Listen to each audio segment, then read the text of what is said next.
subscribe and press the bell icon to never miss any update. पहिलो कोभिडको केसमा हामीले हाम्रो देशमा चाहिँ टेस्ट गर्ने मेसिन थिएन, हामीले हङ्ग पुर्याएको नेपालहरू सहमत भएर अगाडि बढ्नु पर्थ्यो। यदि असहमति थियो हुन सक्छ कुनै विषयमा भने पार्टीभित्रै बसेर लडाइँ गर्नु पर्थ्यो। केपी ओलीलाई किन आरोप लगाइरहेको भने के माधव नेपालहरूले आफ्नो मात्र कुरा गरे हुन्छ। केपी ओलीका नराम्रा कुरा चाहिँ नभएका कुरालाई किन चाहिँ बनाइराख्नुहुन्छ? तपाईले मलाई भनिदिनुहोस् न त, तपाईले म त अहिले तपाईसँग नै कुरा गरिरहेको भएर म यहाँ होइन बाहिर त्यहाँ बाहिर बसेर भन्न सक्छु हैन। भएको कुरा त भएको तपाईले देखिरहनु भएको छ, धरहरा उही छ के त्यो धरहरा चाहिँ प्रधानमन्त्रीले मात्र देख्दाखेरि देखिने अरूले नदेखिने त्यो चाहिँ काल्पनिक जादुको विषय थियो र उहाँले गरेको हो र त्यो रेल आइसकेको छ। अहिले केपी ओली प्रधानमन्त्री हुँदै भयो भने उहाँले उद्घाटन गर्नु होला, नभए अर्को कोही प्रधानमन्त्री भएपछि त गर्ने नै होला। नेपालमा अहिले जुन जुन दलहरूले जति जति सिटमा चाहिँ तपाईँको सांसद संख्या पाउनु भएको छ त्यो समीकरणका आधारमा हेर्ने हो भने अब मुलुक चाहिँ अहिलेको अवस्थाबाट चल्न सक्दैन। त्यसकारण नयाँ ठाउँमा जाउँ, ताजा जनादेश हो त्यो। भयो मलाई रहेको कुरा जोड्न मन लाग्यो। तपाईँले जो भन्दै जाँदाखेरि जब संसद विघटन भयो गाउँबाट कार्यकर्ता उसार्न त नेताहरूसँग पैसा थियो नि त, पार्टीसँग पैसा थियो नि त, कहाँ गयो त्यो पैसा? ती जनता कार्यकर्ता भोलि भोट माग्न जानु पर्दैन? हामीले त पहिलो कार्यक्रममा पुग्नु पर्छ कि पर्दैन त्यति मात्र भन्नु।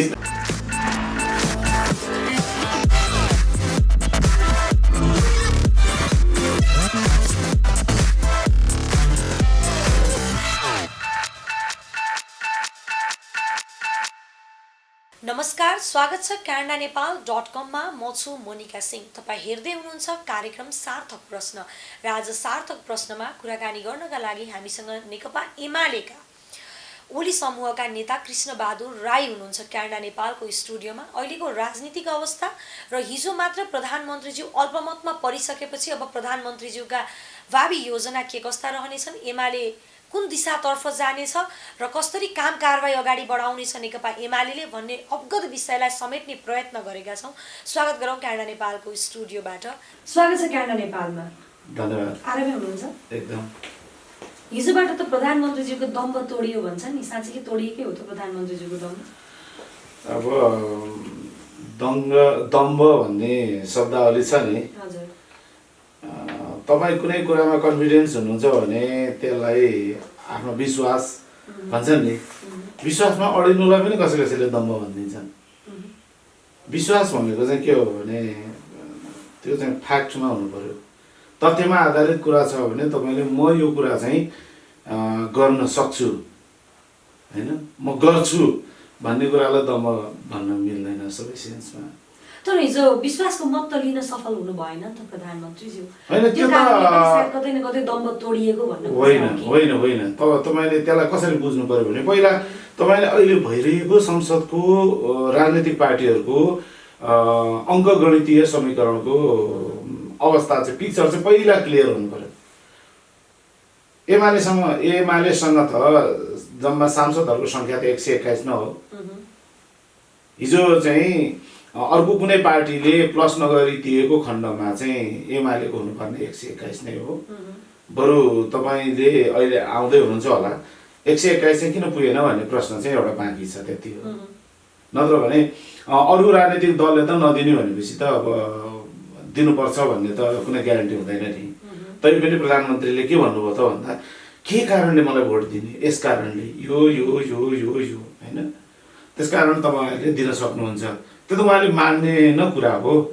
अझ तपाईँले यो पनि सम्झाउँ कि प्रधानमन्त्रीले विश्वासको मत लिनुपर्ने खण्ड नै थिएन। उहाँ आफै नेकपा माओवादी जुन 75 साल जेठ 3 गते एमाले र माओवादी केन्द्र मिसिएर बनेको नेकपालाई हेरेर मान्छेहरूले चाहिँ 2/3 प्रधानमन्त्रीले विश्वासको मत प्राप्त गरेन कि भन्ने कुरा गरिराख्नु भएको छ। त्यो होइन 2/3 प्रधानमन्त्रीले भनेर मैले भनेकै होइन, आफ्नै पार्टीभित्रले पनि त मतदान गर्नु हो। त्यो त छुट्टै कुरा हो, त्यसका बारेमा त श्रृङ्खलाबद्ध कुराकानी गर्न सक्छौँ हामी, त्यसका बेग्लै कथा व्यथा छन्। तर हिजो प्रधानमन्त्रीले जति पाउनु पर्ने हो त्यसमा तपाईँले जिकिर गरेर भन्नु हुँदाखेरि चाहिँ 121 किन पाउनु भएन भन्ने कुरामा चाहिँ हामी छलफल गर्न सक्छौँ होइन। किन पाउनु भएन हो त्यो विषयमा जान सकिन्छ। बरु यो विषयमा जाँदाखेरि चाहिँ अहिले पार्टीभित्र खास गरिकन नेकपा एमाले भित्र आज मात्रै होइन केही समय अगाडिदेखि नै झन्डै 1.5 वर्ष अगाडिदेखि यो प्रश्न उठेको थियो। जब चाहिँ यो सरकार अगाडि सरेको 2 वर्ष हुँदादेखि नै अलि बाहिर त्यहाँभित्रको पार्टीभित्रको आन्तरिक किचलोको कुराहरू चाहिँ बाहिर आएको हामी सबैलाई थाहा छ। तर अझ म त के पनि भन्छु भने यो सरकार बनेको डे 1 देखि केपी ओली प्रधानमन्त्री बन्दै हुनुहुन्थ्यो, तर केपी ओली पछिको र्याङ्किङमा रहेका होइन केही वरिष्ठ नेताहरू भन्दै हुनुहुन्थ्यो कि भर्खरै जनताले चाहिँ एउटा सर्वसम्मत रूपमा 5 वर्षका लागि कुनै एउटा चाहिँ हामी देश चलाउने एउटा राम्रो चाहिँ प्रधानमन्त्री भनेर केपी ओलीलाई चयन गरिराख्दाखेरि पार्टीभित्रकै केही नेताहरू चाहिँ सदनमै पनि बोलेको हामीले सुन्यौँ। म त त्यहीँ हाजिर भएर सुनिरहेको छु कि यो देश बनाउनका लागि अर्को कोही मान्छे हामी खोजिरहेका छौँ। किन त्यस्तो भन्नुभयो होला त? पार्टी बनाउँछ केही समय अगाडि भर्खरै जिति नसके तपाईँले भनेकै हिसाबले जानु पर्दाखेरि जितेको केही समय नहुँदै आफ्नै पार्टीभित्रका नेताहरूले त्यस्तो भन्नु भनेको त प्रधानमन्त्रीज्यूसँग काहीँ कतै केही गुनासोका कारण हो कि? त्यो त हुनसक्छ, त्यो स्वाभाविक हो। त्यो अब कतिपय कुराहरू चाहिँ अब यो समाज चाहिँ अब मानव जातिले निर्माण गरेको समाज होइन। मानव जाति भनेको चाहिँ यति इच्छा आकाङ्क्षा भएको एउटा प्राणी हो कि ऊ मर्ने बेलामा सास नगइन्जेलसम्म ऊ धेरै कुराको अपेक्षा गरिरहेको हुन्छ होइन। अझ पनि बाँचेर धेरै कुरा गरौँ, तर मान्छेहरूले मलाई लाग्छ मानव जाति आफ्नो इच्छा पुरा गर्दा नगर्दै मान्छेको मृत्यु वर्ण हुन्छ।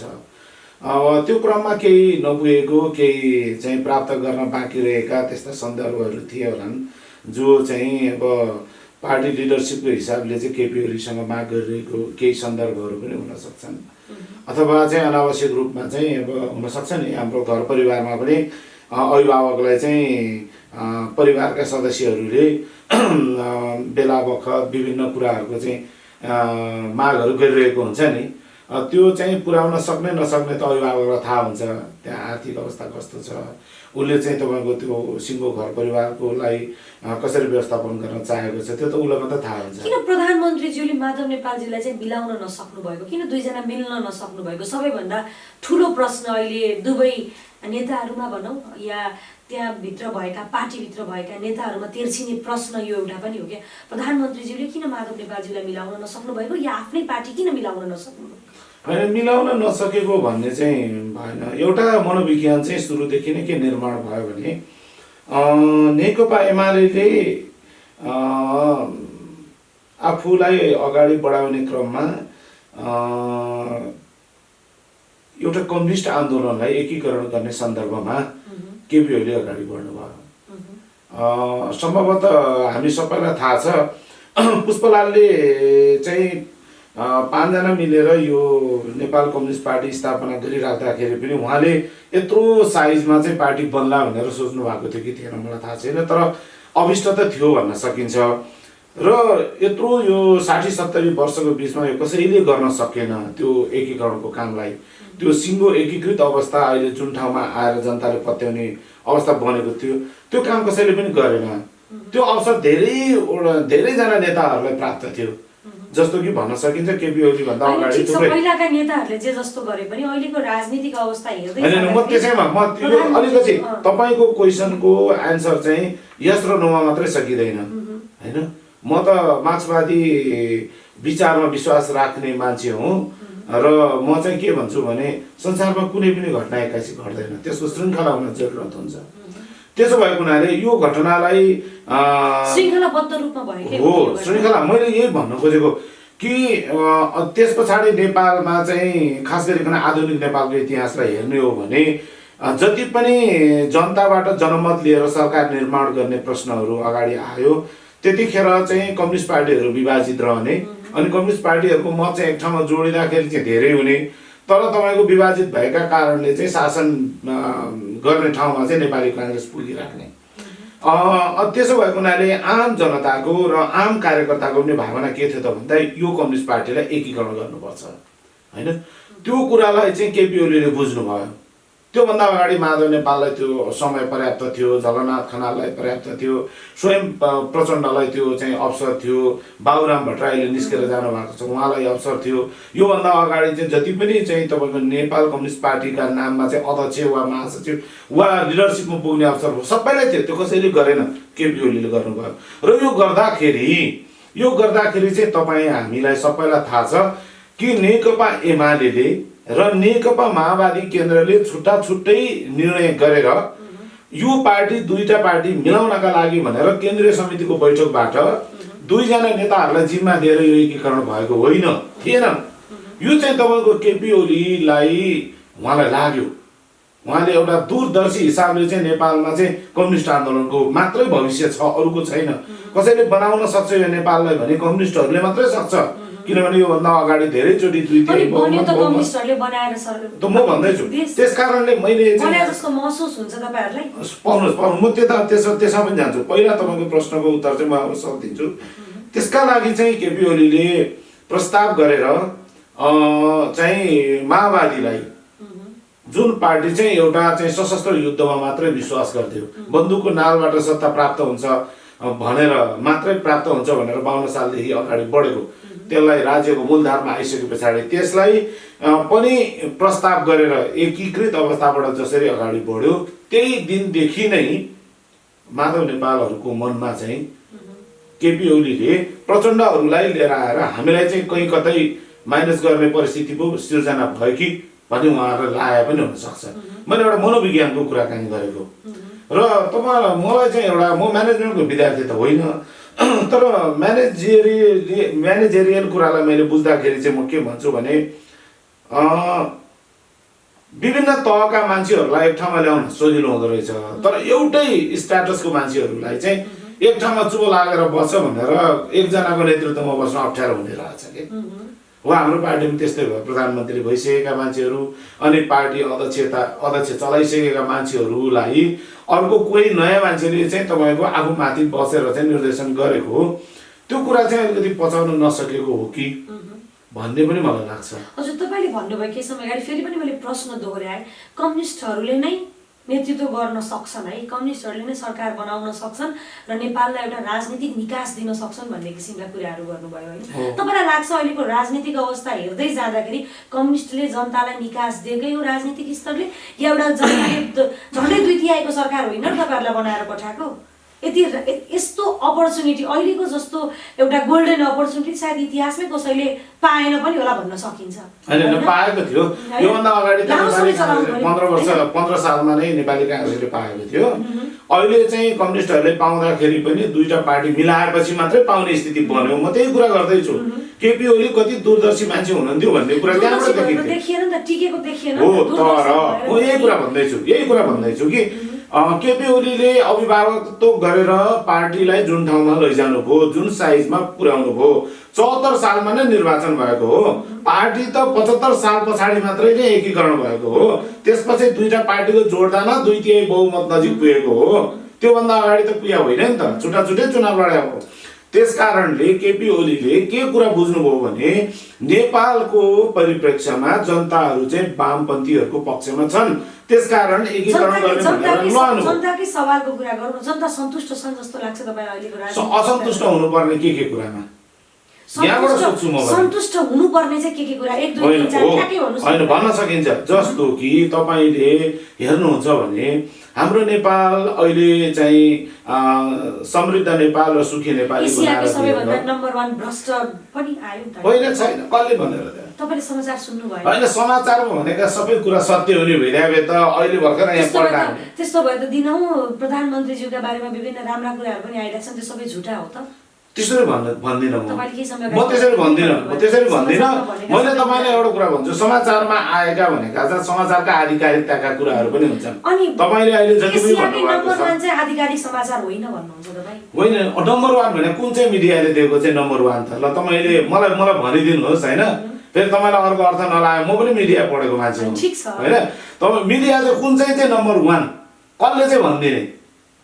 कुन मिडियाले होइन जस्तो नेपालमै पनि तपाईँ भनेर हाम्रो देशको कानुनले वर्गीकरण गरेको कुन चाहिँ मिडियाले भनेपछि चाहिँ जस्तो अहिले भन्नु न चाहिँ कुनै एउटा पत्रिकामा हेडलाइन लेखिँदैमा त्यो कुरा चाहिँ सबै सत्य हुन्छ त तपाईँ आफै भनिदिनुहोस् न माननीयज्यू कुन चाहिँ मिडियाले भन्यो भने चाहिँ तपाईँ अब म त्यतातिर तपाईँको प्रश्नलाई यसरी जाउँ त्यसो भने नेपाललाई अहिलेको यो अवस्थामा जाँदा हामीले कुन चाहिँ क्षेत्रको कुराकानी गर्ने जस्तो हाम्रै नेतृत्वमा भन्दा हुन्छ हामीले त हाम्रो यो चाहिँ तपाईँको हाम्रो वैश हामीले दुईवटा ठुला क्रान्तिमा हामीले चाहिँ घुमेका छौँ 46 सालको 62-63 को हामी आफै त्यसको लिडरसिप लिएको हो सडकमा उत्रेर हामीले जनतालाई तपाईँ सन्तुष्ट हुनुहुन्छ एकदम छातीमा हात राखेर भनिदिनुहोस् न तपाईँले दुईटा नेतृत्व गरे मैले भनेर भन्नुभयो र तपाईँले अहिलेको राजनीतिक अवस्था जसरी बुझ्नु भएको छ एकदम स्पष्ट रूपमा आज यहाँ बसेर भनिदिनुहोस् तपाईँ सन्तुष्ट हुनुहुन्छ तपाईँले नेतृत्व गरेको आन्दोलन सफल लाग्छ तपाईँलाई होइन म त यसरी भन्छु म के भन्छु भने परिवर्तन भन्ने कुरा चाहिँ त्यो चाहिँ भन्छ नि ऱ्यापिड चेन्ज हुने विषय होइन परिवर्तन बिस्तारै हुन्छ परिवर्तन पहिला जनताको मानसिकता परिवर्तन गराउने ठाउँबाट सुरु हुनुपर्छ न कि तपाईँको कुनै चाहिँ तपाईँको भौतिक पूर्वाधार खडा गरेर मात्रै परिवर्तन हुने हो अब अहिले तपाईँको हामीले 46 साल पछाडिको परिवर्तनलाई हेर्ने हो भने जोडिरहने ल भौतिक पूर्वाधारको विकास हुनु मात्र परिवर्तन होइन भन्नुभयो तर प्रधानमन्त्री सम्माननीय प्रधानमन्त्रीज्यूले आए दिन शिलान्यास गर्दै हुनुहुन्छ र विभिन्न समाचारहरू मार्फत या उहाँको भिडियो कन्फरेन्सिङको मार्फत भनौँ या विभिन्न सभा सम्मेलनमा मैले यहाँनिर यो बनाए यस्तो गरे यतिवटा शिलान्यास गरे भनेर पनि त उहाँले नै भनिरहनु भएको छ भनेपछि भौतिक पूर्वाधार मात्र पनि त विकास होइन रहेछ तपाईँले भने अनुसार त्यो मात्रै हुँदै होइन त्यो पनि हो त्यो पनि अनिवार्य गर्नुपर्ने कुरा त्यो अनिवार्य कुरा चाहिँ हो तर त्यो मात्र होइन जस्तो कि कुनै मुलुक एउटा चाहिँ तपाईँले चाहे भन्दा बढ्ता चाहिँ धनी देश भनेर घोषणा गरौँ तर हामीले देख्यौँ नि चाहिँ 72 को जस्तो डिजास्टर भयो भने अहिले जस्तो कोरोना चाहिँ तपाईँको महामारी आयो भने त धनको के अर्थ हुँदो रहेछ होइन अहिले चाहिँ तपाईँको कोरोनाले सबैभन्दा बढी चाहिँ तपाईँको खत्तम कहीँ भएको छ भने चाहिँ आर्थिक दृष्टिकोणले त जहाँ बढी चाहिँ उद्योग कल कारखाना छ जहाँ बढी पैसाका चाहिँ उत्पादन हुने ठाउँ छ त्यही नै बढी चाहिँ ध्वस्त भएको देखिन्छ त्यसो भएको हुनाले तपाईँको पैसा मात्रै चाहिँ धन हो भन्ने कुरा चाहिँ होइन मैले यति मात्र भन्नु खोजेँ तर भौतिक पूर्वाधार त नभए त हुँदै भएन नि त्यो त हाम्रो चाहिँ निड नै हो त्यो होइन हामीलाई चाहिने नै कुरा हो मैले यसरी कुराकानी गर्न खोजेँ तपाईँलाई समृद्धिका कुरालाई तपाईँ हेर्ने हो भने 46 सालका चाहिँ त्यस पछाडि यो 62-63 को परिवर्तनपछि तपाईँ चाहिँ सन्तुष्ट हुनुहुन्छ भनेर तपाईँले जे कुरा गरिराख्नु भएको छ आज म एउटा चाहिँ कानुन निर्माण गर्ने ठाउँमा पुगिराख्दाखेरि मैले पनि हेरिरहेको छु नि 46 साल पछाडि के भयो के भएन मैले पनि हेरिरहेको छु हाम्रो देशमा हिजो चाहिँ शिक्षाको अवस्था कस्तो थियो आज कहाँ पुगेको छ स्वास्थ्यको अवस्था हिजो कहाँ थियो आज कहाँ पुगेको छ तपाईले स्वास्थ्यको कुरा धेरै परिवर्तन भएको छ सिलिन्डर पाइरहेका छैनन् हैन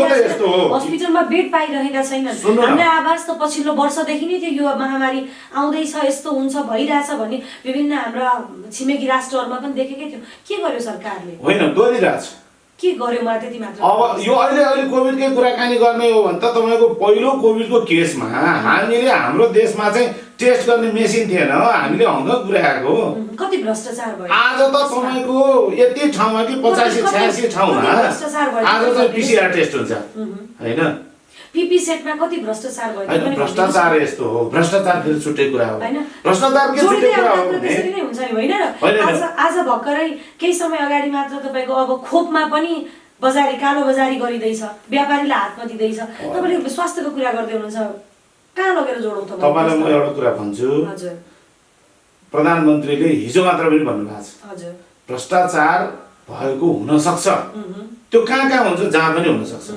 तर भएको कुरा चाहिँ प्रमाणित गर्ने त ठाउँ हुनु पर्यो नि प्रमाणित गर्ने राज्यको निकाय हुन्छ कानुन हुन्छ प्रमाणित भएपछि भ्रष्टाचार गर्ने मान्छेलाई कारबाही गर्ने ठाउँमा बन्छु म गर्छु त भन्ने ठाउँमा पनि रोक्ने पनि त होला नि छैन त्यस्तो बाहिर आए जस्तो हो म तपाईलाई यही भन्दै छु है तपाईले समाचारमा सुनेका प्रत्येक कुरा तपाई समाचार मात्रै सुनेर बस्नुहुन्छ तपाई समाचारका तथ्य कुरालाई चाहिँ हो कि होइन भनेर जाँच गर्ने ठाउँ तपाई पुग्नु भएन भने समाचारले नै तपाईलाई एकदम मृत्यु भएको ठाउँ पुर्याइदिन्छ समाचारमा मात्र भर गर्दैन तपाई यहाँबाट भन्दिनु तपाई मलाई साथ दिनुहुन्छ म तपाईलाई प्रत्येक समाचारमा भएका कुराहरुको पछि लाग्छु तपाई मलाई साथ दिनुहुन्छ दिन्छु बकाइदा एकदम बकाइदा आज अन्तर्वार्तामै भन्दै हुनुहुन्छ एकदम म एकदम उठाएका प्रश्नहरुलाई भोलि हामीले छानबिन गर्दै जाने क्रममा तपाईको साथ र समर्थन छ एकदम समर्थन हुन्छ मेरो किनभने म के पक्षमा छैन भने सही समाचारका विपक्षमा त म पनि उभिन्न नि त तर म के भनिरहेको छु भने गलत समाचारका सबै पक्षमा चाहिँ म उभिन सक्दिनँ।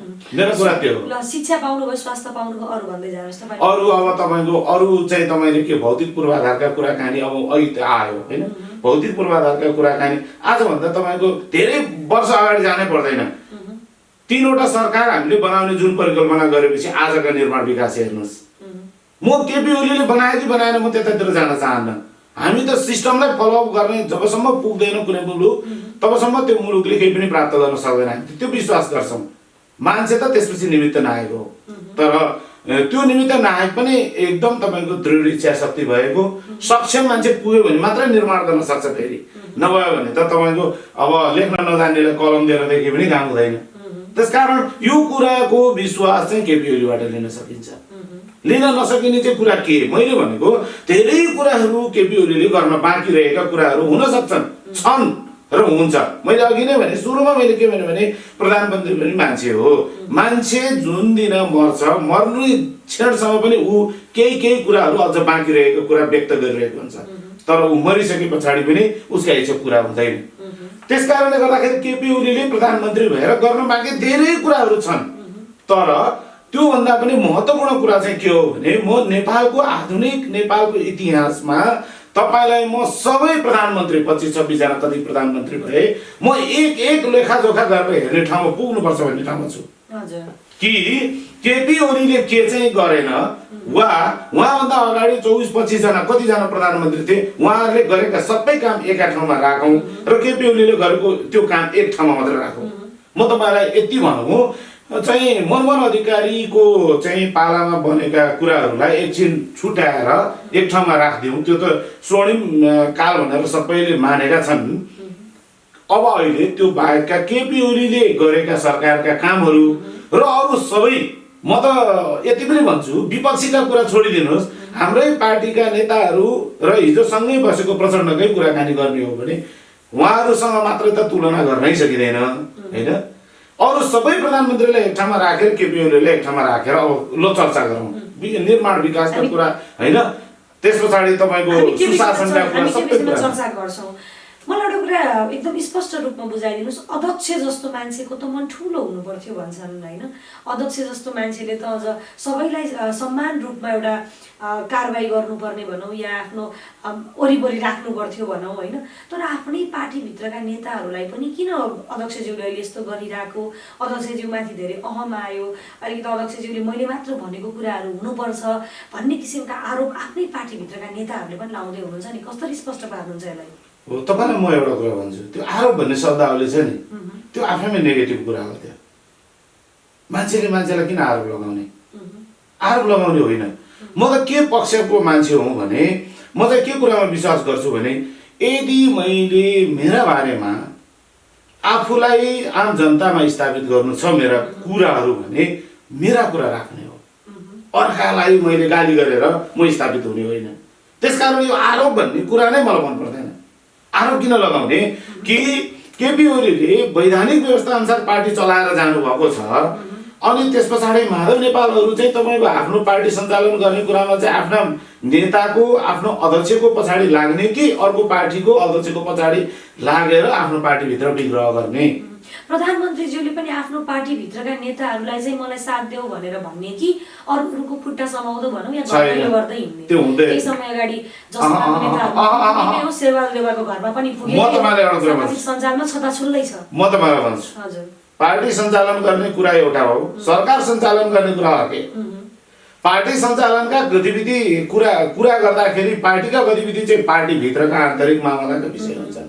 सरकार सञ्चालन गर्ने कुरा चाहिँ आन्तरिक र बाह्य दुवै हुन्छन्। अझ त्यो त राष्ट्रिय र अन्तर्राष्ट्रिय पनि हुन्छ। पहिला आन्तरिक कुरा गर्ने कि आफ्नै पार्टीभित्र कुरा मिलाएर आन्तरिक कुरा कि पहिला बाहिर गएर छताछुल्लै पारेर घर दैलो कार्यक्रम जारी गरेर बस्ने? होइन, त्यो कुरा हुँदै होइन। म आफै स्वयं केन्द्रीय कमिटीको सदस्य हुँ। केन्द्रीय कमिटीले निर्णय गरेर अगाडि बढेको सन्दर्भमा माधव नेपालहरू सहमत भएर अगाडि बढ्नु पर्थ्यो। यदि असहमति थियो हुनसक्छ कुनै विषयमा भने पार्टीभित्रै बसेर लडाइँ गर्नु पर्थ्यो। म त त्यही जानेको कि केपी ओली माधव नेपाल पनि त 3 चोटि चाहिँ पार्टी प्रमुख हुँदाखेरि त केपी ओली चाहिँ उहाँकै अन्डरमा बसेरै बस्नु भएको हो। झलनाथ दुईचोटि अध्यक्ष हुँदा केपी ओली सदस्य भएरै बस्नु मलाई भएको। एउटा कुरा तपाईँहरूले के बुझाइदिनुहोस् भन्दाखेरि यहाँ पार्टीभित्रको आन्तरिक विवाद चाहिँ या व्यक्तिभित्रको आन्तरिक विवादलाई चाहिँ किन पार्टीगत हिसाबले कुरा गरिँदैछ, किन देश र जनतालाई चाहिँ चपेटामा पारिँदैछ, राजनीति किन निकास नपाएको देश। तपाईँका कुरासँग म सहमत छु। त्यही भएर केपी ओलीलाई किन आरोप लगाइरहेको भने के माधव नेपालहरूले आफ्नो मात्र कुरा गरे हुन्छ। केपी ओलीका नराम्रा कुरा चाहिँ नभएका कुरालाई किन चाहिँ बनाइराख्नुहुन्छ। तर माधव नेपाल जस्तो हिजो पनि भन्नुभयो चाहिँ तपाईँलाई भ्रष्टाचारका कुरासँग पनि जोडिन्छ, अहिले तपाईँले उठाउनु भएको माधव नेपालहरूको प्रसङ्ग पनि जोडिन्छ। हुँदै नभएका कुराहरूलाई पनि लिएर आएर तपाईँको होइन नक्कली माथि पनि तपाईँको नक्कली फोटो चाहिँ के अरे सिग्नेचरका फोटो गरेर चाहिँ बाहिर लानेसम्मका काम हुन्छ। हिजो पनि भन्नुभयो। त्यही त म तपाईँलाई भन्दैछु, तपाईँहरू किन भित्री रूपमा चाहिँ कुराकानी नगरेको, किन बाहिर बाहिर मात्र भित्र गरेका छ अनि किन नमिला त कुरा। अब त्यो त जो आउँदैन त्यो जस्तो अहिले भन्नु न उहाँ त पार्टीको अध्यक्ष हो नि त, उहाँ त गार्जियन हो नि त, एउटा पार्टीको मात्र गार्जियन होइन देशको गार्जियन हो। अनि एउटा सन्तानले बिरायो भन्दैमा या कसैले गलत गर्यो भन्दैमा त्यसलाई छोड्दिने कि तपाईँलाई मैले यही कुरा भने तपाईँलाई मैले अहिले के कुरा भनेको भने स्ट्याटसलाई मान्छेले मेन्टेन गर्दाखेरि म त यो तहको मान्छे पो त मलाई तल राख्ने भनेर जब सोच्यो कसैले भने उसलाई तपाईँले तल राख्न सक्नुहुन्न। त्यही चिज प्रधानमन्त्रीज्यूले सोचेको पनि त हुन सक्छ हैन। प्रधानमन्त्रीले 15 वर्ष माधव नेपाल चाहिँ प्रधान भनौँ न अध्यक्ष हुँदाखेरि मलाई धेरै कुराहरू गर्नुभयो, मलाई फ्रन्टमा आउन दिनु भएन भन्ने कुरा अभिव्यक्तिहरू पनि हामीले सुनेकै होइन।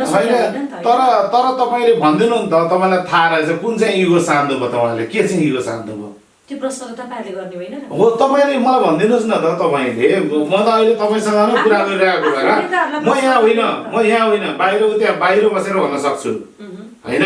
म अहिले जुन पेसामा छु म त बाहिर बसेर जनताको अगाडि भन्न सक्छु कि माधव नेपाल झलनाथ खनालहरू पार्टीभित्र के चाहिँ कुरा उहाँहरूले पाउनै पर्ने कुरा चाहिँ नपाएर केपी ओलीसँग चाहिँ तपाईँको प्राप्त गर्नुपर्ने नपाएर चाहिँ अन्त गएर मागिराख्नु भएको छ। के चाहिँ कुरा हो त त्यो त पार्टी त एउटा विधानले चल्छ होला नि त, जसरी देश संविधानले चल्छ। मिचेको त प्रचण्डजीले के सरी प्रधानमन्त्रीज्यूले भन्ने पनि त आरोप छ नि। होइन त्यही त तपाईँलाई पनि कन्फर्म हुनु पर्यो। तपाईँ एउटा मिडिया कर्मी, तपाईँले मसँग गरेको अहिले कन्भर्सेसन अहिले बाहिर गइरहेको छ जान्छ त हामीले पनि सत्य तथ्यमै कुरालाई नै प्रश्न बनाउनु पर्छ। ठ्याक्कै तपाईँले भनिदिनुहोस् न त के कुरामा मिलेन त, यहाँ कुरा नमिलेका कुरा त नमिले मान्छेले भन्नु पर्यो। म त सबै मिलेको सुन्नु, तपाईँलाई सोद्धाखेरि यो पनि भएन भन्नुहुन्छ, भएन भने उहाँलाई गएर प्रश्न गर्नु भन्नुहुन्छ, अनि तपाईँलाई यो कुर्सीमा बसाइसकेर मैले सोधेका प्रश्नहरूको जवाब दिँदा तपाईँ हुनुपर्ने। अब म तपाईँलाई भन्दैछु कि केन्द्रीय कमिटीले जे निर्णय गरेर अगाडि बढेको तपाईँलाई फेरि अर्को भनिदियो होइन, उहाँहरूको रोइलो पनि भनिदिन्छ म तपाईँलाई कि सर्वोच्च अदालतको दोस्रो त्यो चाहिँ तपाईँको ऋषि कटेलवाला केसमा चाहिँ फैसला भएपछि होइन अदालतले के भनिदियो त भन्दा नेपाल कम्युनिस्ट पार्टी एमाले र नेपाल कम्युनिस्ट पार्टी माओवादी केन्द्र मिलेर अगाडि बढेको यो परिस्थितिमा आज जे फैसला हुँदैछ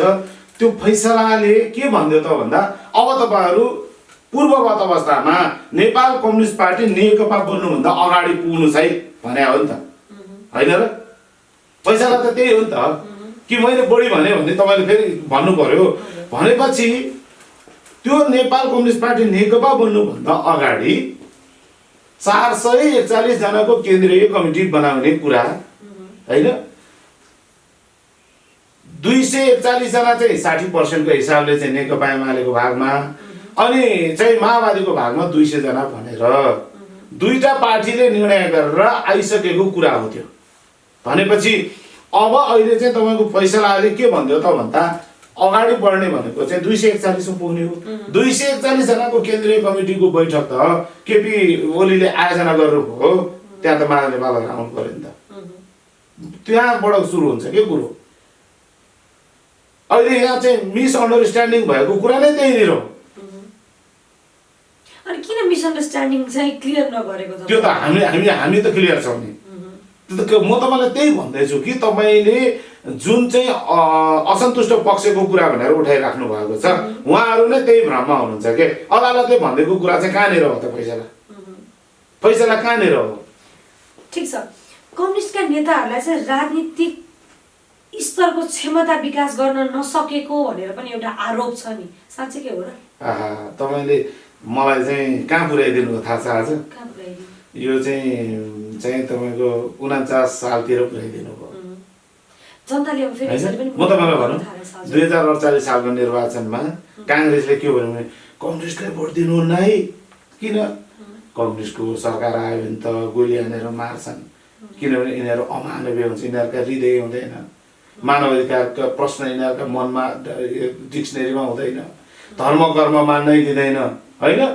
यिनीहरूले सत्ता सञ्चालन गर्नै जान्दैनन्, किनभने यिनीहरू चाहिँ गरिबका कुरा गर्छन् अनि त्यसपछि पैसा कमाउने कुरा गर्दैनन्, विदेशबाट चाहिँ तपाईँको पुँजी भित्राउने कुरा पनि गर्दैनन्, उद्योग कल कारखाना स्थापना गर्ने कुरा पनि गर्दैनन्, अनि त्यस पछाडि तपाईँको सबै चारैतिरबाट नाका लाग्छ, सरकार चल्न सक्दैन, ढल्छ। तर हामीले गरेर देखाइदिउँ कि इतिहासमा मनमोहन अधिकारीको सरकार बनाएको छ। मनमोहन अधिकारीको सरकारको कुरै नगरौँ, फेरि पनि त तपाईँले भन्नुभयो नि मलाई त्यति बेलाको याद दिलाइदिनु भयो भनेर, तपाईँले जति पनि अलिक मलाई भन्नुभयो नि पोइन्ट वाइज यो भनेर, काहीँ न काहीँ घुमेर त्यहीँनिर आएको जस्तो महसुस हुँदैन? हुँदैन। समय अगाडि सत्ताको लागि लागिरहनु भएको छ, दौडादौड भइरहेछ, घर दैलो कार्यक्रम भइरहेछ, नम्बर 1 हो। त्यो त राजनीतिको एउटा अभिन्न बाटो हो। देश र जनता कुन किसिमका चपेटामा छन् मतलब छैन कसैलाई पनि, एकअर्काप्रति दोषप्रति के भन्छ एकदम आरोप प्रत्यारोप भइराखेको छ, होइन? यो के कतातिर गइरहेछ देशको राजनीति? के आरोप प्रत्यारोप छैन। सम्मेलनमा खुलेर छता सुन्दै हुने तरिका छैन। तपाईँको हिजो प्रधानमन्त्रीले संसदमा गरेको चाहिँ सम्बोधन सुन्नुभयो भने तपाईँले सबै कुरा बुझ्नुहुन्छ। कति राम्रो उहाँले विश्वासको मत माग्दा तिमीहरू फटा भयो म मात्र सज्जन हुँ भनेर माग्नु होला। जनताको हकितमा चाहिँ के काम भयो भनिदिनुहोस् न, गिनाएर भन्नुपर्दा 1 2 3 4 कुन विषयबाट चाहिँ कुरा मैले अघि नै तपाईँलाई भने नि, मैले जस्तो 40 साल पछाडि हामीले शिक्षाका कुरा, स्वास्थ्यका कुराकानी मैले अगाडि बढाएँ। अहिलेको यो समय त तपाईँको केपी ओलीको सरकारका कुराकानी गर्ने हो भने त अहिले निर्माण विकासको चाहिँ तपाईँको यो स्वर्णिम युग भने पनि हुन्छ, होइन? केपी ओलीले चाहिँ रेलका कुरा गर्दाखेरि चाहिँ तपाईँको कागजको रेल बनाउने जनता हामी नै हो, होइन? केपी ओलीले चाहिँ तपाईँको हामीले पनि समुद्रमा चाहिँ पानी जहाज चलाउनु पर्छ भन्दा चाहिँ खाल्डा लगेर चाहिँ कागजको ढुङ्गा बनाउने मान्छे हामी नै हो। चलिरहेछ पानी जहाज? चल्छ भनेको चलायो भन्नुभएको थियो त? चल्छ होइन, चलायो भने होइन, चलाउने भनेको उहाँले, चलाउने भनेको। र त्यो फेरि के सम्भव छ भने तपाईँलाई म अर्को पनि कुरा बताइदिन्छु। हामीले हाम्रो देशलाई भूपरिवेष्टित किन भने? हामीसँग समुद्र नभएर। तर हामीलाई थाहा छ समुद्र नभएका मुलुकका लागि पनि अन्तर्राष्ट्रिय महासन्धिहरू भएका छन्। त्यो धेरै वर्ष अगाडि सम्भवतः त्यो 1887 कतितिर होला, त्यो चाहिँ 100-150 वर्ष अगाडि नै भइसकेको कि समुद्र नभएको देशलाई समुद्रसम्म आवत जावत गर्नका लागि समुद्रले छोएको देशले बाटो शुद्ध बनाइदिनुपर्छ। त्यो चाहिँ समुद्र कुनै पनि मुलुकको होइन, त्यो त्यहाँ निर्वाध रूपले हामीले बिना चाहिँ तपाईँको के भन्छ अवरोध त्यहाँ हामी सञ्चालित हुन पाउँछौँ। अनि त्यहाँ पानी जहाज चलाउँछु भन्दाखेरि चाहिँ चलाउनै सक्दैन भने जस्तो, त्यो के हो भने जसले सक्दैन भने त्यसले त्यो नबुझेर भने हो। त्यो अहिले मैले जे कुरा भने महासन्धिको कुरा, त्यो कुरा उसलाई थाहै छैन। रेल चलाउँछु भन्दा रेलका विरोध गर्यो, रेलका कुरा त अगाडि बढिरहेछ त, फेरि रेल चलाउने हो र खोइ त सक्या भनेर पनि भन्छन्, ल्याएर चाहिँ भन्दैनन्। ल्याएका कुरालाई कसरी चलाउने भन्ने कुरा चाहिँ भन्दैन। चलाउन चाहिँ कहिलेदेखि चलाउने र कसरी चल्छ नि बाबा? त्यो त मान्छे पनि वयस्क हुन्छ, विवाह गर्छ, बच्चा जन्मिन्छ, एकैचोटि उसका छोरालाई दिनमा हुँदैन, हो त्यस्तै हो यो, होइन? यो पनि त्यस्तै हो। मैले भने कसैको हातमा जादुको छडी हुन्छ कि मुलुकलाई चाहिँ कसैले घोषणा गरिदिँदैमा मुलुक समाजवादमा पुग्न सक्छ? के तपाईँले भनेकै प्रश्न मैले चाहिँ जवाब खोजिरहेको छु कि तपाईँले जादुको छडी हुन्न पनि भन्नुभएको छ। यता प्रधानमन्त्रीले जादुको छडी भए जसरी चलाइरहनु भएको छ, दिनहुँ शिलान्यास गर्नुभएको छ, रेल पानी जहाज अब भनौँ न केही समय अगाडि मात्र धराको उद्घाटनसम्म भयो, होइन? भनेपछि जादुको छडी नै छ त प्रधानमन्त्रीज्यूसँग? त्यो भएको कुरा त भएको तपाईँ देखिरहनु भएको छ, धरा उही छ के त्यो धरडा चाहिँ प्रधानमन्त्रीले मात्र देख्दाखेरि देखिने, अरूले नदेखिने त्यो चाहिँ काल्पनिक जादुको विषय थियो र उहाँले गरेको हो र त्यो ठडेरै भएको होला, रानी पोखरी बनेरै उद्घाटन भयो होला, होइन?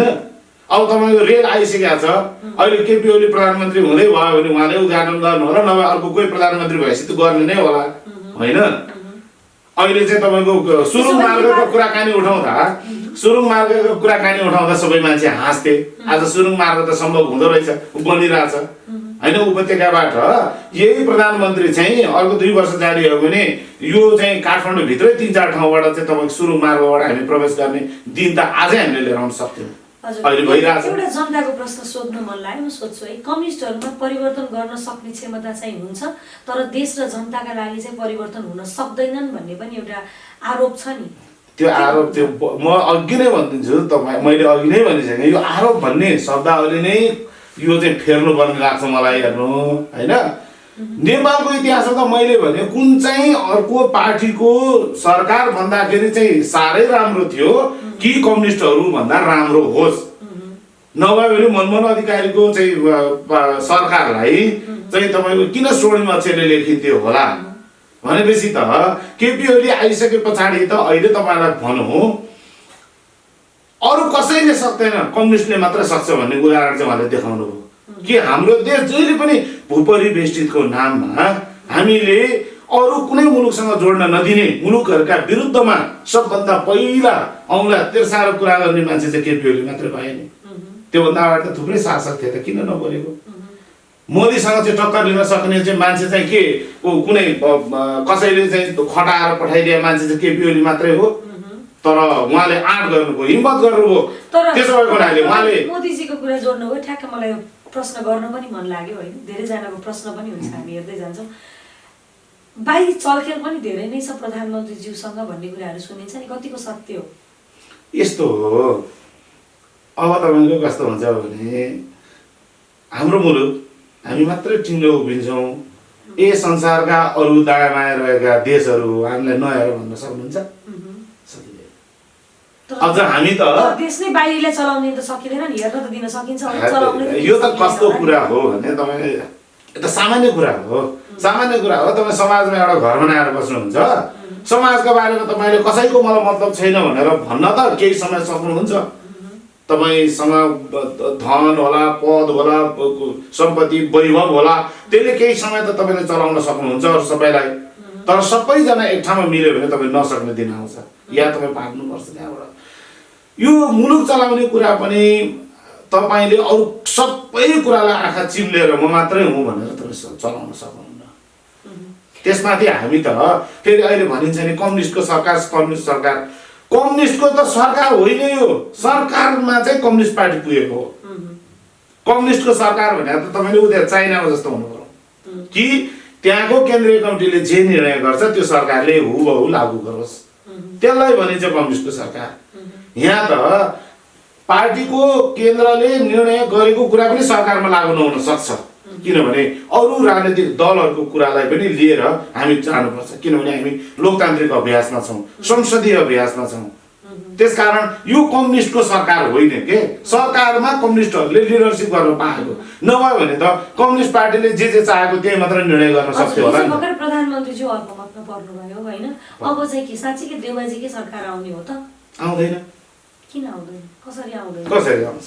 कसरी आउँछ? आउनका लागि बहुमत चाहिन्छ। बहुमत पुग्दैन। देउबा मात्रै होइन, जो कोही पनि आउन सक्छ, त्यसका लागि बहुमत पुर्याउन पर्छ। अब सम्भावना कतिको छ बहुमत पुग्ने? मैले देख्दिनँ त्यस्तो सम्भावना छैन।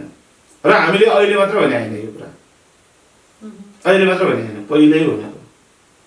तपाईँलाई अझ प्रसङ्ग पनि तपाईँलाई प्रश्न गर्न नि सजिलो होस्, संसद विघटन गर्नुपर्ने कारणमा एउटा कुरा प्रधानमन्त्रीले भन्नुभएको, उहाँले मात्र भनेको होइन, हाम्रो पार्टी केन्द्रीय कमिटीले पनि भन्यो यो कुरा, बुझ्नु भएन कि नेपालमा अहिले जुन जुन दलहरूले जति जति सिटमा चाहिँ तपाईँको सांसद सङ्ख्या पाउनु भएको छ त्यो समीकरणका आधारमा हेर्ने हो भने अब मुलुक चाहिँ अहिलेको अवस्थाबाट चल्न सक्दैन। त्यसकारण नयाँ ठाउँमा जाउँ, ताजा जनादेश हो त्यो लोकतन्त्रका लागि, राजनीतिक स्थायित्वका लागि। कि हामीले हिजो 5 वर्ष अगाडि राजनीतिक स्थायित्वकै लागि मागेका थियौँ, तर नेकपा एमालेको पक्षमा मात्रै तपाईँले भनेको जस्तो 136 मत थियो भने आज हामीले भन्न सकिन्थ्यो। तर हामीसँग त्यो नजिक नजिक पुगेको सङ्ख्या भनेको चाहिँ नेकपा माओवादी पनि जोडिएपछि थियो। नेपाल कम्युनिस्ट पार्टी नेकपा त्यही भएर भयो। आज नेपाल कम्युनिस्ट पार्टी नेकपा छैन, आज त एमाले छुट्टै छ, माओवादी पार्टी छुट्टै छ। त्यस कारणले गर्दाखेरि हामीले के भनेका छौँ भने जब तपाईँको सर्वोच्च अदालतले एउटा विशेष कारणका लागि चाहिँ तपाईँको नेकपा चाहिँ दुईतिर बस्नुपर्ने स्थिति रह्यो, अब चाहिँ तपाईँको अब जान सकिँदैन, यसलाई चाहिँ तपाईँको अर्को ताजा जनादेश हजुर। जस्तो कोभिडको यत्रो ठुलो महामारी छ, यति बेला अर्थव्यवस्था डगमगाइरहेको बेला, आम नागरिकहरू एकदमै ठुलो पीडामा भइरहेको बेला किन प्रधानमन्त्रीज्यूलाई चाहिँ विश्वासको मत लिनुपर्ने, यति मात्र भनिदिनुहोस् न। त्यो त कानुनी बाध्यता हो, त्यो नलिकन हुँदैन। किनभने तपाईँले अहिले भने जस्तै तपाईँले 2 महिना अगाडि यस्तो तपाईँले मेरो कुरा भइरहेको भए कसरी दबाब दिएको थियो जस्तो पनि लाग्दैन। अहिलेको राजनीतिक माहौल हेर्दै जाने भने कोभिडले आफै पनि डराइरहेको अवस्था छ सबैजना। आम नागरिकहरू पनि अलिकति राजनीतिक अवस्था भन्दा पनि अलिकति आफ्नो स्वास्थ्यतिर चाहिँ बढी ध्यान दिइरहेको अवस्था देखिन्छ नि। यति बेला तपाईँले चाहिँ मत लिनुपर्ने चाहिँ किन? तपाईँले कस्तो चाहिँ तपाईँको क्वेसन चाहिँ कहाँनिर छ भने नि मेरो आमाले पनि त्यस्तै कुरा भन्नुहुन्छ क्या, तर म त्यसो भन्दिनँ। किनभने राजनीति त हो ठिक छ, तपाईँले भने जस्तो कोभिडले जे असर गरिरहेको छ, कोभिडमा मात्रै चाहिँ तपाईँको हामी सबै लागेर अन्यत्र चाहिँ लाग्नु हुँदैन भन्ने जस्तो कुरा भयो कि त्यस्तो हुँदैन। कोभिडका पनि उपचार गर्दै गर्ने हो होइन, राजनीतिका तमाम अरू चाहिँ तपाईँको क्षेत्रहरू पनि अगाडि बढाउँदै जाने हो। नभए त राज्य त एउटा ठाउँमा मात्रै सीमित भयो भने त तपाईँको सिद्धिहाल्यो नि होइन, सकिँदैन। जस्तो हामीले अहिले त्यही कोभिडका लागि भनेर चाहिँ लकडाउन गर्दाखेरि त 7 दिन गर्ने बेलामै जनताले विरोध गरे, 15 दिन बढाएपछि अर्को विरोध भयो, 2 महिना भएपछि अब त हामी खाना नपाउने भयौँ भन्यौँ। त्यसैका लागि फेरि त्यसलाई चाहिँ तपाईँ खुकुलो गर्दै ल्याउने भयो। अहिले पनि लकडाउन गर्ने परिस्थिति बन्यो, निषेधाज्ञा मात्रै बन्यो। त्यसलाई चाहिँ समय मिलाएर चाहिँ मान्छेहरूलाई काम गर्न दिने वातावरण पनि मिलाउनु परेको छ।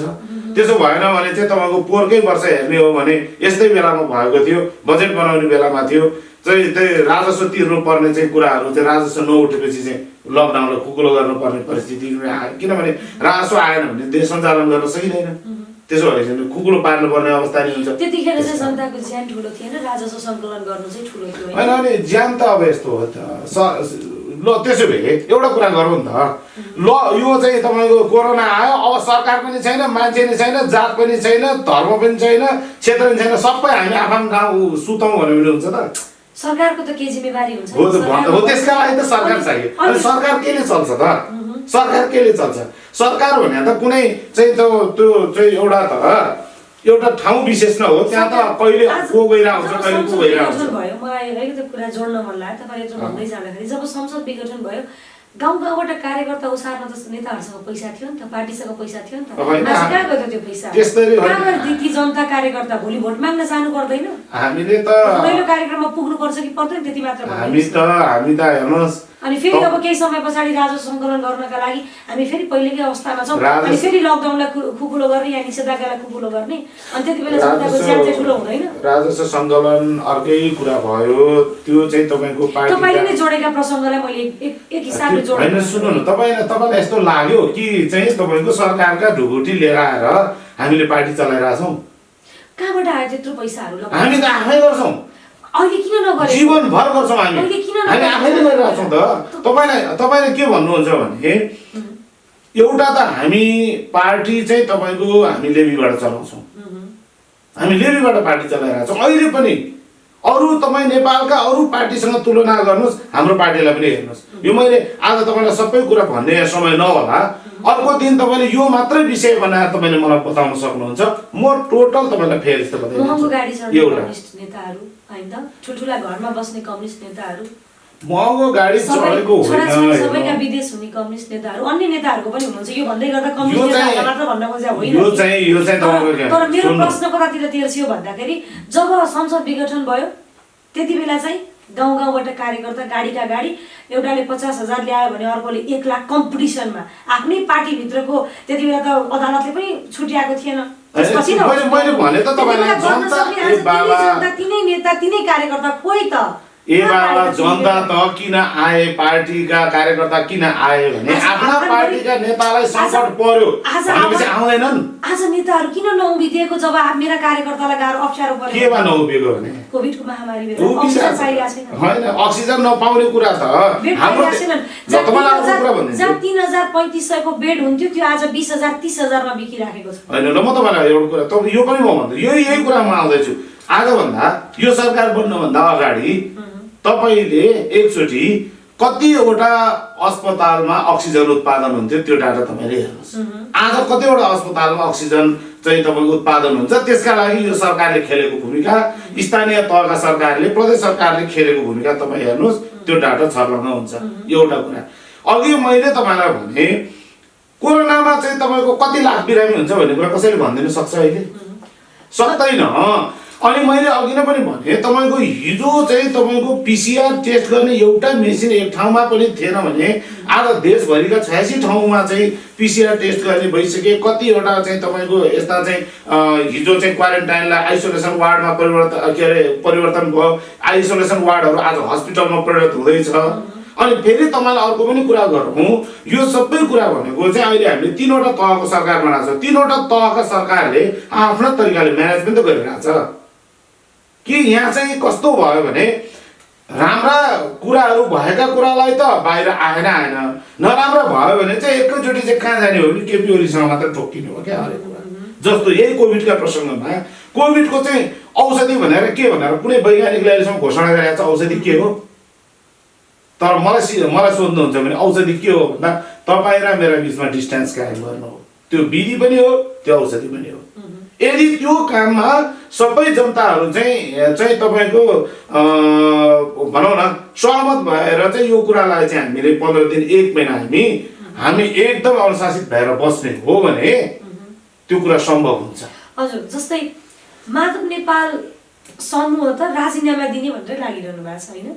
उहाँहरू लागिरहनु भएको छ। यदि उहाँहरूले राजीनामा दिनुभयो भने त फेरि गठबन्धनको सरकार बनाउन त सहयोग गर्नुपर्ने अवस्था देखिन्छ नि त। माधव नेपाल समूहले भनौँ या के हुन्छ त्यसपछि राजनीति? राजीनामा दिनुहुन्न उहाँहरूले। स्योर हो? दिनु भएदेखि हिजो दिइहाल्नुहुन्थ्यो नि। के समय दिएको हामीले विचार गर्नलाई पनि भन्नुभएको छ नि त। के का लागि विचार गर्नु? अब त्यो आवश्यकता नभएको कुरा हो।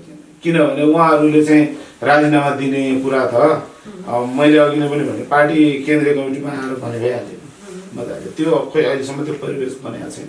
हजुर, हामी अन्त्यमा के भन्न चाहनुहुन्छ सम्पूर्णलाई र अहिलेको देशको राजनीतिक अवस्थालाई कसरी बुझाउन चाहनुहुन्छ? होइन, अब राजनीतिक अवस्था त यस्तो हो। राजनीतिक अवस्था त हाम्रो अब हामीले पहिलादेखि भन्दै आएको हाम्रो केन्द्रीय कमिटीले गरेकै निर्णयलाई मैले क्यारी गरेर हिँड्ने हो होइन। र अर्को चाहिँ मसँग स्वविवेक पनि हुन्छ। र अहिले हेर्ने हो भने यो अहिलेको यो परिवेशलाई परिवर्तन नगरिकन अब मुलुकमा फेरि स्थायित्व निर्माण होला जस्तो लाग्दैन। त्यसकारण ताजा जनादेशमा जानुपर्छ भन्ने लाग्छ मलाई। यो चाहिँ मलाई मनदेखि लागेको कुरा मात्रै भने होइन कि परिस्थिति नै त्यस्तो सिर्जना भएर गएको छ केही समय अगाडिदेखि। त्यसकारण हामीले भनिरहेका छौँ। अब फेरि अब निर्वाचन गर्ने भन्दा चाहिँ यो निर्वाचन पैसा गरिब देश भने अब गरिब भने पनि धनी भने निर्वाचन त गर्नै पर्छ। निर्वाचन ढिला चाँडो हो तपाईँको केही समय पछाडि हुन्थ्यो होला, अब 1 वर्ष अगाडि निर्वाचन हुन्छ। त्यसो त फेरि स्थानीय तहको निर्वाचन हुन्छ, अर्को प्रदेश तहको निर्वाचन हुन्छ। अब त निर्वाचन त आएको आइ गर्छ, गएको गई गर्छ। किनभने हामीले सिस्टमै त्यस्तै लिएर आएका छौँ। त्यस कारणले गर्दाखेरि निर्वाचनबाट आत्तिनु पर्ने त्यो हुँदैन। मात्रै के हो भने तपाईँको निर्वाचनबाट चाहिँ तपाईँको राम्रो चाहिँ प्रतिनिधिहरू चुनेर त्यसलाई अगाडि बढाउन सक्यो भने जनताले आफ्नो इच्छा पनि पुरा गर्न सक्छन्। त्यसो भएको हुनाले म त अब निर्वाचन अवश्य भावी देख्छु। म निर्वाचनका बेलामा अहिले चाहिँ कसले कस्तो रोल खेले होइन, यो वातावरण तयार गर्नका लागि यो चाहिँ यो परिवेश तयार गर्नका लागि कसले भूमिका खेल्यो त्यस्ता मान्छेहरूलाई जनताले अब छान्नुपर्छ। अर्थात् तिनीहरूलाई नराम्रो गरेको छ भने तिनीहरूलाई चुन्नु हुँदैन, हराउनु पर्यो। राम्रा गरेका प्रतिनिधिहरूलाई जिताउनु पर्यो। त्यस पछाडि कुन चाहिँ पार्टीले कुन नीति लियो होइन त्यसलाई हेर्नु पर्यो। अहिले म त तपाईँले भने हामी सत्तारूढ पार्टीमा छौँ। अहिले म त गर्वका साथ मैले भन्न छु अरू सबै कुरामा कस्ता कुराहरू राष्ट्रिय अखण्डताका प्रश्नहरू हामीले धेरैदेखि हेऱ्यौँ। सार्वभौमिकताको प्रश्नहरू हामीले धेरै वर्षदेखि खोज्दै आयौँ होइन। एक जुगमा एक दिन एकचोटि आउँछ भनेर संविधान सभाको निर्वाचन गरेर संविधान बनायो। संविधान बनाउनका लागि भूमिका कुन पार्टी कुन नेताले कसरी खेले होइन, राष्ट्रियताका सन्दर्भमा चाहिँ अहिले चाहिँ तपाईँको कुन चाहिँ पार्टीले चाहिँ कसरी चाहिँ राष्ट्रलाई चाहिँ एकीकृत गर्न सक्यो, त्यो सबै कुरा हेरौँ न। त्यो हेरेपछि त जनताले त तपाईँको मतदान आफ्नो विवेक प्रयोग गरेर चाहिँ अगाडि बढ्छन् नै। म चाहिँ विश्वास पनि व्यक्त गर्न चाहन्छु जनतासँग र जनतालाई आह्वान पनि म गर्न चाहन्छु कि आगामी निर्वाचनमा चाहिँ अब हिजो आजभन्दा अगाडि के भयो भनेर समीक्षा पनि गर्नु पर्यो जनताले। आगामी दिनमा चाहिँ कसरी जान सकिन्छ, कसले चाहिँ स्पष्ट खाका अगाडि बढाउन सक्छ भन्ने कुरालाई पनि हेर्नु पर्यो होइन। त्यसकारण म त अब अहिले हाम्रो पार्टीले मैले अघिले पनि भने पूर्वाधार विकासका कुरामा भए, सामाजिक सुरक्षाका ग्यारेन्टीका कुरामा भए होइन, राष्ट्रियता अखण्डताका कुराहरूमा भए, यी सबै सवालहरूमा चाहिँ हामीले नराम्रो गरेको रहेछ भने जनताले हामीलाई भोट दिँदैनन् होला भन्ने त त्यही नै हो लोकतन्त्रमा होइन। त्यस कारणले म यो कुरा भन्न चाहन्छु राजनीतिका सन्दर्भमा र अहिलेको चाहिँ वर्तमान सिचुएसनको सन्दर्भमा चाहिँ कोभिडका बारेमा चाहिँ अलिकति धेरै भ्रमका पछाडि नलागौँ होइन। भ्रष्टाचार कसैले गरेको रहेछ भने भ्रष्टाचारलाई कानुनी कठघरामा ल्याउने कानुन छ, त्यसको चाहिँ निकायहरू छन्, त्यहाँबाट त्यसको उपचार विधिहरू छन्, त्यो हुँदै गर्छ होइन। अनि त्यहाँ चाहिँ तपाईँको त्यो अहिले उफ्री पाफ्री गर्नुपर्ने केही जरुरत पनि छैन, त्यसका निकायहरूमा कुरा पुऱ्याए पुग्छ। बरु अहिले चाहिँ तपाईँको जनताहरूले चाहिँ कोभिडबाट आफू बच्ने र अरूलाई बचाउने उपाय चाहिँ के हुन सक्छ त भन्दा जनताहरू अहिले अलिकति बढी आत्तिएका पनि छन्। त्यो आत्तिनु हुँदैन।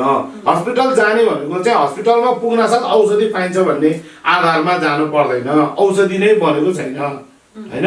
त्यसो भएको हुनाले अहिले चाहिँ जुन अहिले हामीले चाहिँ सोसल डिस्टेन्सका कुराकानी गरेका छौँ होइन, सेनिटाइजर मास्कका प्रयोगका कुराकानी, साबुन पानीले हात धुने कुराकानी, यो त तपाईँको फेरि अहिले अरूभन्दा पनि के हो भने हामी ठुला मान्छेले, हामी जिम्मेवार मान्छेले गऱ्यौँ भने तलका बालबच्चाहरूले, हामीभन्दा तल बस्ने मान्छेहरूले त्यही कुरा सिक्नेछन्। यो त एउटा जीवन पद्धति बनाए पनि हुन्छ। सधैँभरि कोभिड हराएछ भने पनि सधैँभरि साबुन पानीले हात धुयो भने के हुन्छ त? त्यो त राम्रै हुन्छ होला, मास्क लगाउँदा राम्रै हुन्छ होला। त्यस कारणले गर्दाखेरि यो कोभिडका सन्दर्भमा अनावश्यक हल्लाका पछाडि वा फेसबुकमा वा ट्विटरमा आएका समाचार सत्य तथ्य हो कि होइन भनेर त्यो यकिन गरेर मात्रै त्यसका पछाडि लाग्नुका लागि पनि म अनुरोध गर्छु। नभए भने यहाँ अलिकति भ्रम सिर्जना पनि गर्न खोजिएको छ। यो यहाँ मात्र होइन, संसारमै अमेरिका जस्तो देशमा ल यहाँ कोभिड भन्ने कोही छ, ल आऊ त यहाँ हामी बन्दुकले हानिदिन्छौँ भनेर बन्दुक तेर्साउने देश त अमेरिका हामीले देख्यौँ भने होइन। भ्रम त जहाँ पनि चिर्दो रहेछ कि यो कोभिडलाई हेरेर हिजो पनि तपाईँले सदनमा देख्नुभयो भने कोभिडका बारेमा सरकारले के गरेर त्यही भएर विश्वासको मत दिउँ भनेर त्यस्तो खुकुलो तर्क त गरे दलहरूले।